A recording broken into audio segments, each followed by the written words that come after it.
Niccolò Paganini, uma figura esquelética, de palidez fantasmagórica e cabelos longos e escuros, cuja imagem sombria se tornou tão icônica quanto a música que ele produzia. Seu virtuosismo no violino era tão espantoso, tão sobre-humano, que muitos acreditavam que ele tinha feito um pacto com o diabo, uma lenda que o assombrou por toda a vida. Nenhum nome na história da arte foi mais difamado que o seu. Paganini foi publicamente acusado de ser um assassino, inculto, sedutor, obcecado por dinheiro, avarento, misântropo, jogador viciado, libertino, pactuado com o diabo, infiel blasfemo e até mais recentemente, psicopata do violino. Nas palavras de um de seus biógrafos, uma espécie de monstro. Mas por trás da caricatura macabra, existiu um homem cuja história real, despida de mitos e calúnias, revela-se ainda mais extraordinária do que a lenda que a encobriu por quase 2 séculos. Como uma figura de carne e osso, foi transformada em uma lenda de pactos, crimes e maldições? E quem, além do próprio Paganini, ajudou a construir essa imagem sombria? Para entender o homem, precisamos primeiro conhecer o monstro.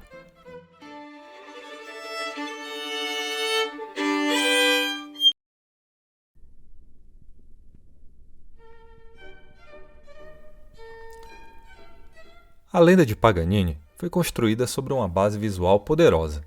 Sua aparência física, uma figura esquelética, pálida, com longos cabelos negros e um rosto marcado pelo que o poeta Heinrich Heine descreveu como cuidado, gênio e inferno, encaixava-se perfeitamente nas referências diabólicas da época.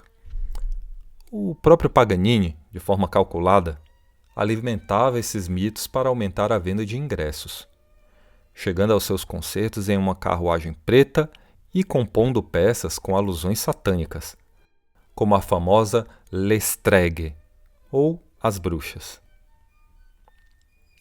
A ideia de um instrumento do diabo já circulava na cultura popular, imortalizada pelo sonho do violinista Giuseppe Tartini, no qual ele via o próprio diabo tocar uma sonata aos pés de sua cama.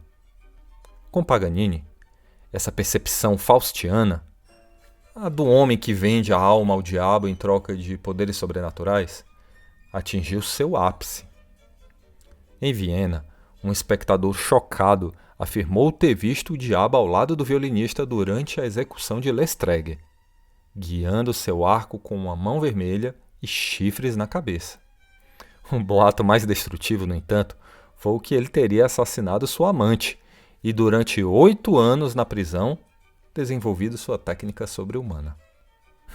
Era uma história completamente falsa, mas que se espalhou como fogo, perpetuada por uma popular litografia que o retratava na cadeia, e citada até mesmo pelo célebre escritor Stendhal em sua biografia de Rossini.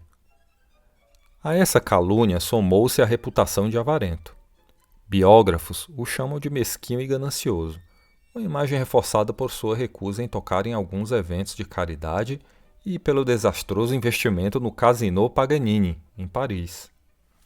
Um empreendimento que rapidamente faliu e foi visto por muitos como a prova final da sua ganância. O ápice de sua infâmia, contudo, veio após sua morte em 1840.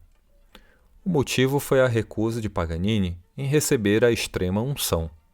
Um padre tentou ouvir sua confissão, mas o violinista, talvez por não acreditar que a morte era iminente, adiou o rito. Com base nisso, e em sua fama já consolidada, o bispo de Nice o declarou um pecador impenitente e se recusou a permitir seu enterro em solo sagrado. O que se seguiu foi uma saga macabra. Por 5 longos anos, seu caixão foi transportado entre adegas sujas, um leprosário abandonado e jardins privados, antes de encontrar um repouso temporário. Essa recusa da igreja selou sua imagem pública, a de um homem amaldiçoado cuja alma estava tão condenada quanto a sua música era divina. Essa foi a imagem que o mundo comprou. Mas, e se cada pilar dessa lenda desmoronasse sob o peso da verdade? E se o verdadeiro segredo de Paganini não estivesse no inferno, mas em um lugar muito mais humano e surpreendente?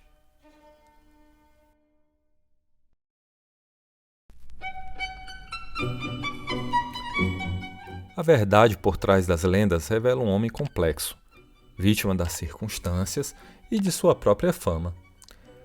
As acusações que pintavam um monstro moral desmoronam sob uma análise atenta. A fama de jogador compulsivo, por exemplo, ignora que ele jogou apenas por um breve período aos 19 anos, abandonando o vício com notável autocontrole após quase perder seu violino. A imagem de abusador de mulheres também se desfaz com uma análise mais atenta.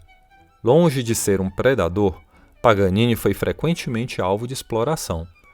No caso de Angelina Cavana, foi o pai da jovem, um alfaiate falido, que a usou para extorquir dinheiro do já famoso violinista. O mesmo padrão se repetiu anos depois com Charlotte Watson, cujo pai, a quem Paganini havia ajudado a sair da prisão por dívidas, armou uma cilada para incriminá-lo.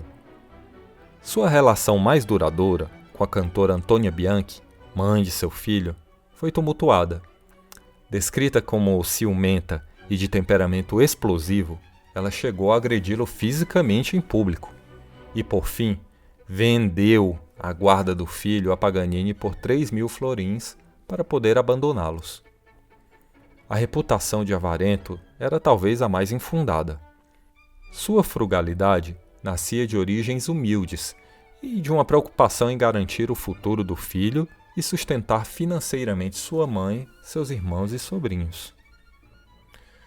Sua fragilidade era tão real que ele mesmo justificava sua economia dizendo: "Não tive eu uma doença muito séria que me custou muito dinheiro? Isso não pode acontecer de novo e até me incapacitar por um longo tempo?" Se não trabalhasse, não ganhava. Há inúmeros registros de sua generosidade. Em Viena, permitiu que todos os estudantes de violino do conservatório tivessem entrada gratuita em seus concertos. Em Paris, enquanto a elite fugia de uma epidemia de cólera, ele permaneceu e realizou um concerto em benefício das vítimas. E claro, há a famosa doação de 20.000 francos, uma fortuna, ao empobrecido compositor Hector Berlioz.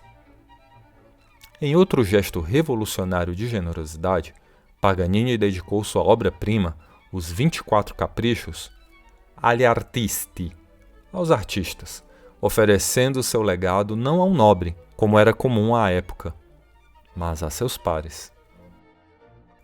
A história do Casino Paganini é ainda mais injusta.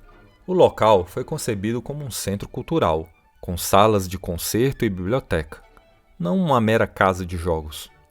Longe de ser um esquema ganancioso, Paganini foi seu maior investidor, comprando 60 das 64 ações, e, consequentemente, a maior vítima de seu fracasso, enganado por sua própria ingenuidade.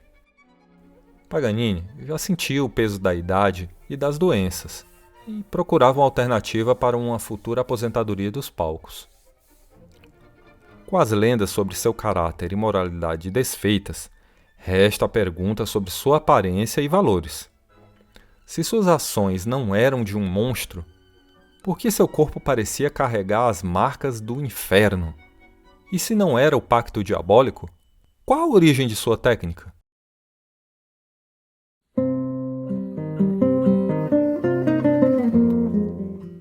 A resposta não estava em sua alma, mas em sua carne.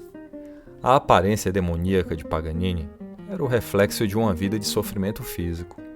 Ele conviveu com doenças crônicas e debilitantes que o forçaram a se retirar dos palcos e, no fim, o deixaram incapaz de falar ou mesmo de andar. Por trás do virtuoso sobre-humano havia um homem e uma batalha constante contra a dor. Essa vulnerabilidade foi cruelmente ignorada. Certa vez, quando sua saúde em pedaços o impediu de tocar em um concerto de caridade, um editor o atacou viciosamente em um jornal. Um golpe que, segundo fontes, amargurou a alma de Paganini e causou danos irreversíveis à sua saúde.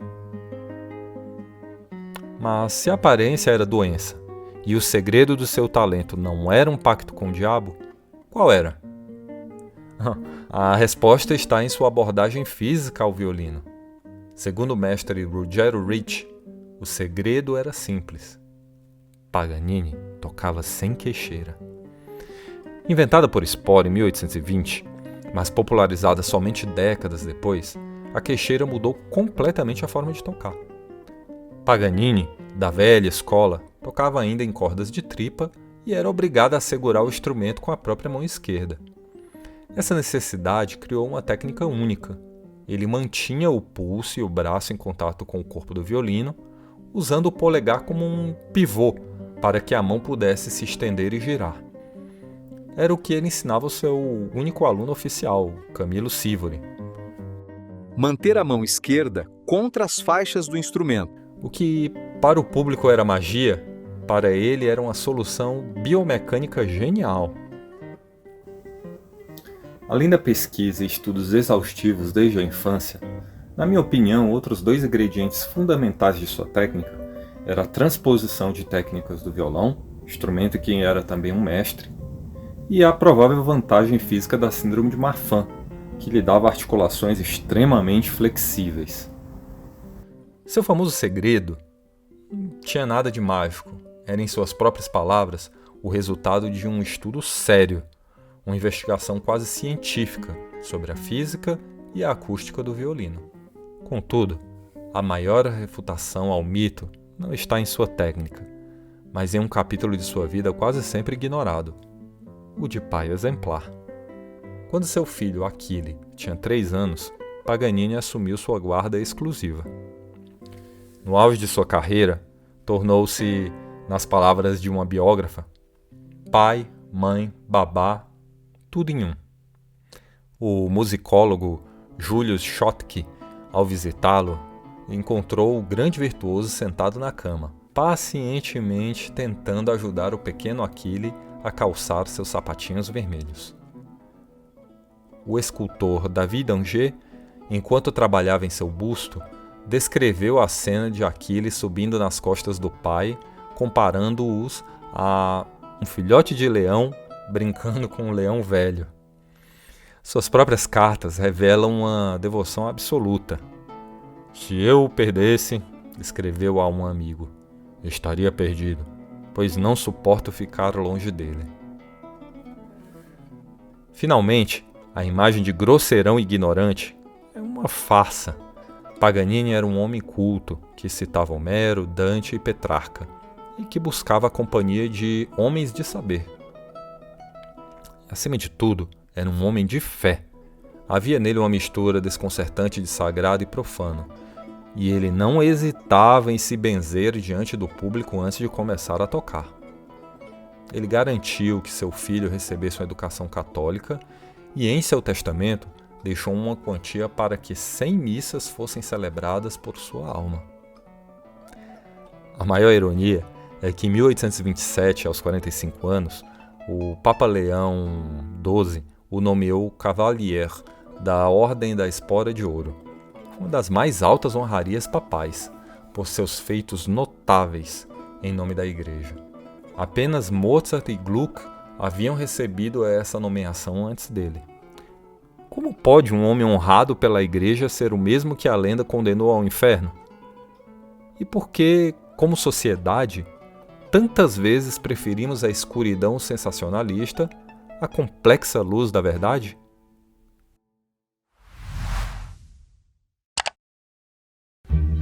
Para mais conteúdo deste canal, se inscreve e clica no sininho.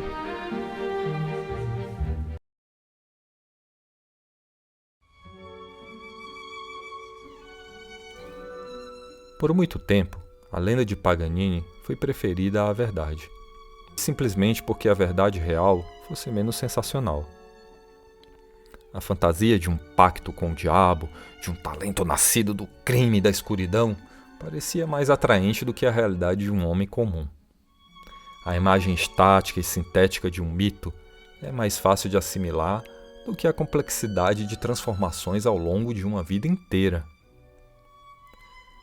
Acredito que a imagem que deveria ser lembrada não é a da figura macabra no palco, mas aquela defendida por Viviane Suviney-Hand, a imagem da superação.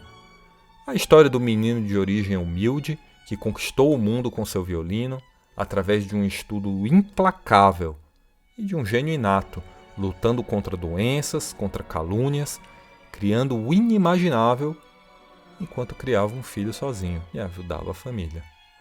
No fim das contas, essa é a mais extraordinária das histórias. Este é o verdadeiro Niccolò Paganini, um homem cuja realidade foi, no fim, muito mais interessante, complexa e admirável do que qualquer fantasia que tentaram criar sobre ele. Não havia ninguém experiente o bastante para ensinar Niccolò a construir o Paganini. Ele mesmo teve que descobrir tudo sozinho, e no caminho para isso, acertou muito e errou muito. Ele nos deixou em sua belíssima música e em sua história o drama da arte de estar vivo e ser humano.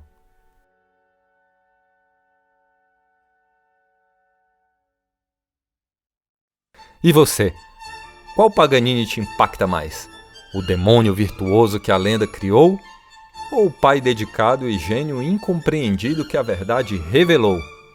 Deixe sua opinião aqui nos comentários. Se você, como nós, acredita que a história real por trás da música é sempre a mais fascinante, curta o vídeo e se inscreva no Violin Family para não perder nossas próximas investigações.